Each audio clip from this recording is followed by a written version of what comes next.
live stream is just connecting right now. So I think we're good to go. Okay. Good afternoon. My name is Allison McKenzie, and I am the chair of the Historic Conservation Board. I would like to take a minute to remind everyone about the rules of this proceeding.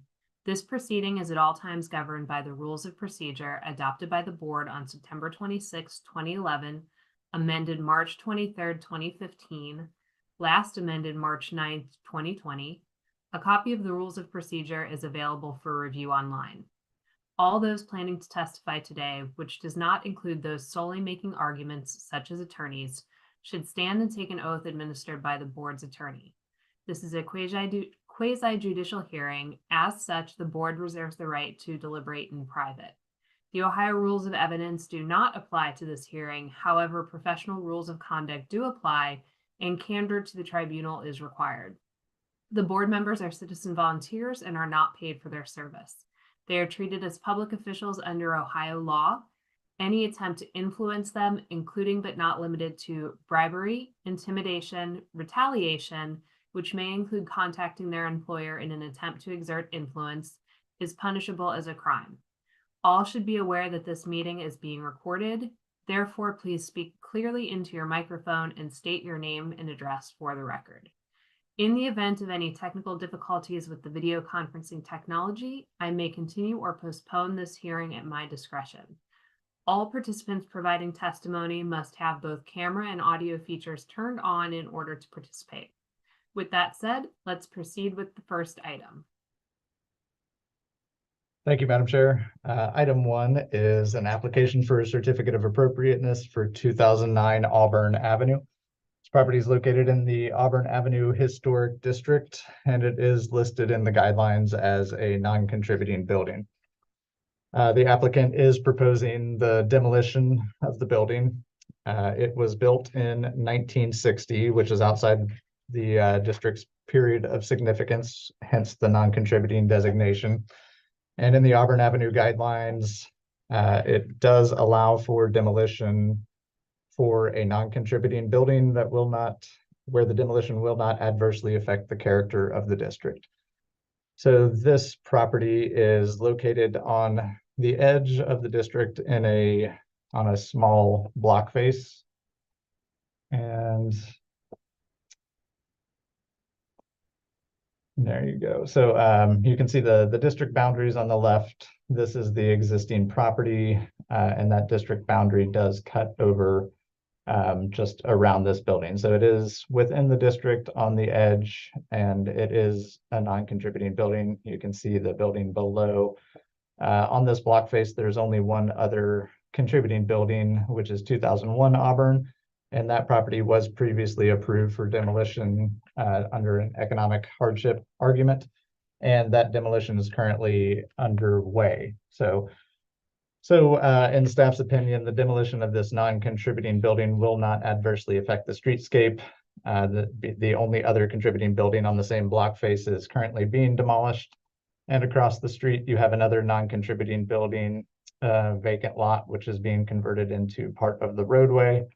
And then to the north, there's a large setback for the contributing building that is next closest. So in staff's opinion, the demolition is appropriate as it is a non-contributing building, and it will not adversely affect the streetscape. So with that in mind, staff does recommend the Historic Conservation Board take the following actions based on the plan submitted by the applicant. Approve a certificate of appropriateness for the demolition of 2009 Auburn Avenue with the following condition: that the building permits must be issued within 2 years of the decision date, or the COA shall expire. And I should also mention, after demolition, the lot will be seeded and strawed and returned to a landscape state while the owners are developing new plans for this block. Thank you. I do have an applicant, Mr. John Back, signed up. Mr. Back, would you like to add anything? If so, we'll get you sworn in. Nothing to add. Thank you. Thank you. Are there any questions for either the applicant or staff from members of the board?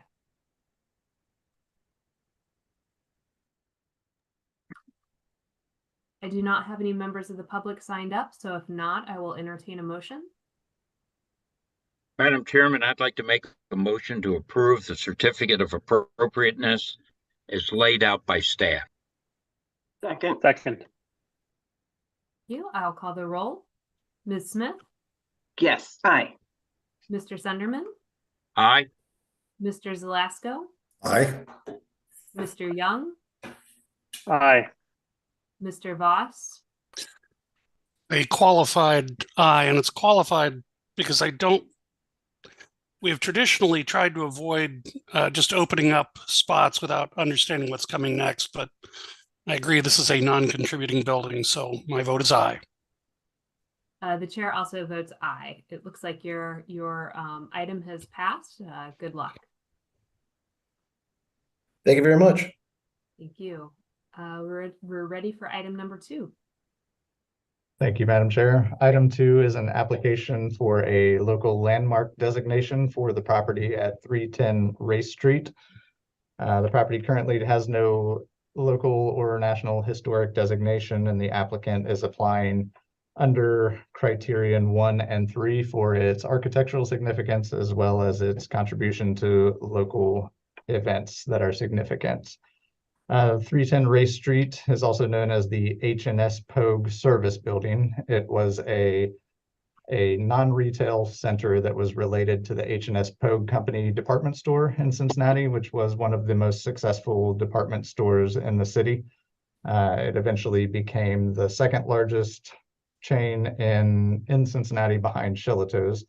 And it was established in the 1800s. Excuse me.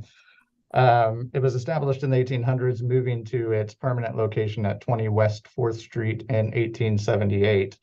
And after continued success and expansions, this particular satellite building was built in 1946. That was when the plans were first revealed, and it officially opened in 1949.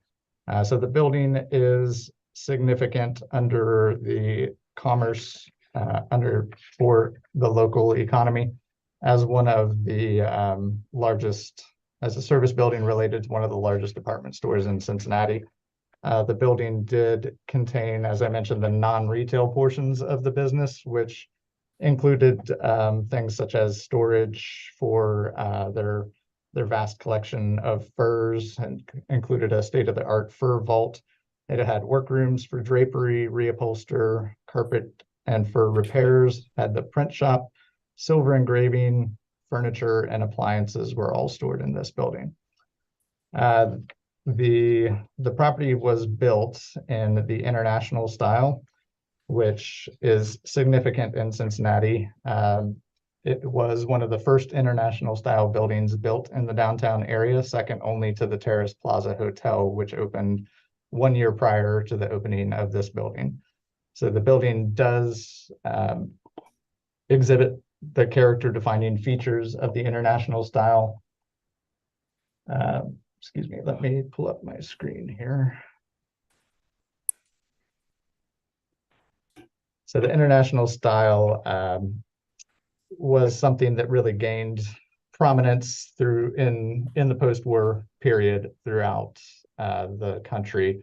So it was largely a response to the post-war period that kind of stripped down some of the common ornamentation that was often found on early buildings. It was largely related to the Art Deco style that kept some of the materials and features of the Art Deco style, but stripped down the ornamental features. So you can see on the building, this is the view from Race Street. It still has the stone surrounds for the doors and the windows. However, it does not have any ornamentation really to speak of aside from that. So that is a common feature of the international style. You can see it has the rows of banded windows that are encapsulated or surrounded by that stone trim.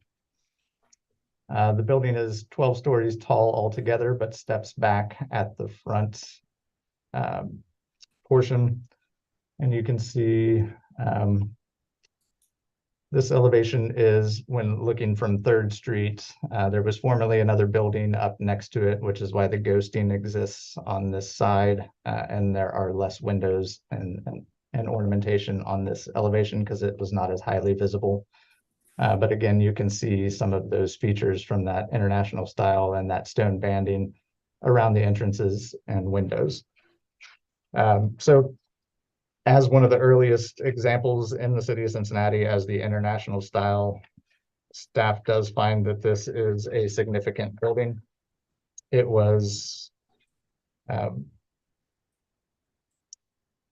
it also retains that significance for the commercial status of the city of Cincinnati as it's related to one of the largest department stores in the city. These ancillary buildings were common for most of the large department stores in the city of Cincinnati. However, the majority of these have all been demolished, along with a large number of the main department stores themselves, including the main H&S Pogue department store, which was demolished previously. The only service building remaining related to any of the other department stores is the former Shillito's garage store, which does still stand, but has been significantly altered over the years. So there is a full description of all the significance in the staff report as well as the designation report, but that is a brief summary of the highlights. So staff does believe that this meets the criteria 1 and 3 requirements for listing as a local historic landmark. And staff would recommend the Historic Conservation Board take the following actions. Recommend to the City of Cincinnati Planning Commission and to the Cincinnati City Council for the designation of the parcels that contain this building, also referred to as 310 Race Street and known as the H&S Pogue Service Building, as a historic landmark, and the adoption of the related H&S Pogue Service Building Historic Conservation Guidelines, subject to the following conditions: that any construction proposed upon the proposed historic landmark shall comply with the proposed historic conservation guidelines. Thank you, Mr. Owen. I do have several people signed up. I'm not sure if they are all owner or applicant persons, but I will start with the Heritage Consulting folks. If there's anything you would like to add, now would be the time. Hi, this is Scott Doyle with Heritage Consulting Group. And Mr. Doyle, I'm sorry, this is a legislative item, so you don't need to be sworn. I'm sorry. okay. And I was going the one who had to be reminded this time. Amazing. Thank you. I was going to say I do not have anything to add at this time, but if the board does have questions for me, I am available to respond to them. Thank you. Looks like I also have one or more persons from ABC Realty. Is there anything that they would like to add? Nothing to add. I thought that was a good summary of the historical significance of the building. We intend to convert it to housing, to workforce housing, and maybe as a footnote, and preserve all the historic aspects of the building in the process of that conversion. Thank you. I also have Brandy Walterhofer, Sam DeFrank, and Frank Saul signed up. Not sure what the relationship to the project is, but if you would like to speak, now would be the opportunity. Frank. No, I think that's been well covered. We're excited about the property, and I think the summary was well done. Great, thank you. That's everyone I have signed up. Does anyone with the board have questions for either staff or the applicants? Nope. If not, I will entertain a recommendation. Madam Chair, I'd like to make a recommendation to advance the historic designation of 310 Race Street with the findings laid out by staff. Second. Call the roll. Ms. Smith? Aye. Mr. Sunderman? Aye. Mr. Zalasko? Aye. Mr. Young? Aye. Mr. Voss? Aye. The chair votes aye. Congratulations. Your application will be recommended to the next step for landmark designation. Thank you very much. Thank you very much. Thank you. Okay, item number 3, please. Thank you, Madam Chair. Item 3 is another historic landmark application for local designation for the St. Leo the Great School Building at 2569 St. Leo Place. And the applicant is making this application under criterion 1 for local history, as well as criterion 3 for architecture. So the St. Leo the Great School Building is an Italian Renaissance Revival school building that is located on St. Leo Place, just behind the St. Leo the Great Church. The building was built in 1927. It's a 3-story building with a symmetrical facade. And it did serve as the parochial school that was related to the Catholic Church that was adjacent to it. So the St. Leo, excuse me, Catholic Church was first organized in 1888, and it represents the spread of the Catholic population from Cincinnati in this time period as the city was growing. The population was expanding out beyond the basin areas and into the surrounding hillside neighborhoods. So this church was organized, the parish was organized in this community as a response to that outgrowth of the Catholic population in Cincinnati. So after years of continued growth, the church and its related school outgrew the initial building, and a new parish house was built that moved the parish offices out of this building to allow out of that building at the time to allow that school to expand. It continued to grow as time moved on, and eventually in 1927, this separate school building was built to house the school itself, and the church moved into that newer church building, which had been previously established adjacent to it. Following World War II, as housing trends began to change, the church began serving other neighborhoods nearby, including English Woods, the Fay Apartments, and Shelton Gardens, which were nearby local public housing projects. And demographic changes that continued throughout the post-war period resulted in the school enrollment beginning to decline. Ultimately, in 1979, the school could not continue due to that low enrollment, and it was closed. At that point, the building continued to be used and in services related to the community. It served as a daycare center, a senior center, a health clinic, and other community-based uses. And the North Fairmount Community Center was the last tenant in the building, which left in 2022. So it has been vacant since that time. Regarding its architecture, the building is representative of the Italian Renaissance Revival style as applied to a vernacular education building. Features many of those character-defining features of that Italian Renaissance style, including the symmetrical facade, the masonry-bearing walls, raised foundation, the ornate projecting porch, and terracotta and stone banding and cornices on the upper levels. So staff does feel that this is a valid request for the local designation. There are not a lot of Italian Renaissance Revival parochial school buildings left in Cincinnati, and especially in this area in North Fairmount. So staff does feel that it does meet the criteria for listing, both through its historic significance and its architectural style. So the applicant is nominating this building under criterion 1 and 3 with the intent of redeveloping the building and utilizing historic tax credits to convert the building to housing. And staff would recommend that the Historic Conservation Board take the following actions. Recommend to Cincinnati City Planning Commission and to the Cincinnati City Council for the designation of tax parcel 206-0005-0272, also referred to as 2569 St. Leo Place and known as the St. Leo the Great School Building, as a historic landmark and the adoption of the related St. Leo the Great School Building Historic Conservation Guidelines, subject to the following condition, that any construction proposed upon the proposed historic landmark shall comply with the proposed historic conservation guidelines. A lot of proposed. Okay, we do have an engineer and a developer signed up. I think only one of them is here. Mr. Beck, if you would like to add anything, now would be the chance. Nothing to add right now.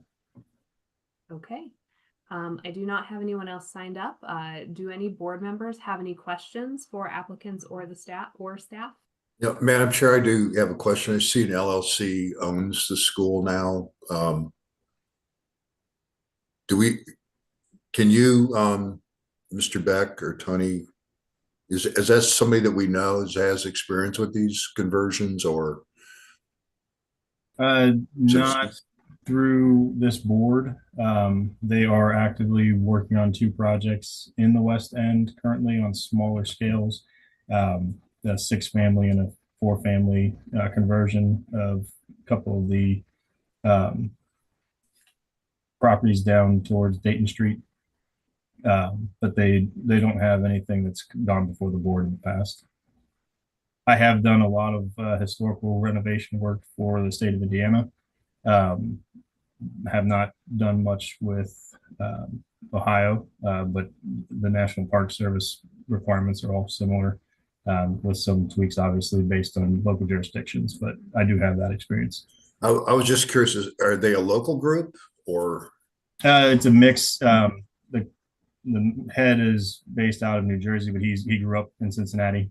He went to school at UC, but moved to New York for work. But he's always wanted to come back and have a hand in something out here. So that's kind of the connection. But he does have a couple local people who born and raised in Cincinnati as well, working on his team. I was just curious. I mean, I'd love to see successful completion there. It's kind of a distressed neighborhood back in there. I'm a little bit familiar with it. And they're going to convert this building to housing. Correct. So kind of an uphill battle. The owner is very driven. And he's a guy that, you know, he adopted the New York mindset. So he's anything that he can do to make it work, he's going to do it. So I have no worries with him at the helm. Thank you. Any other questions from the board? If not, I will entertain a recommendation.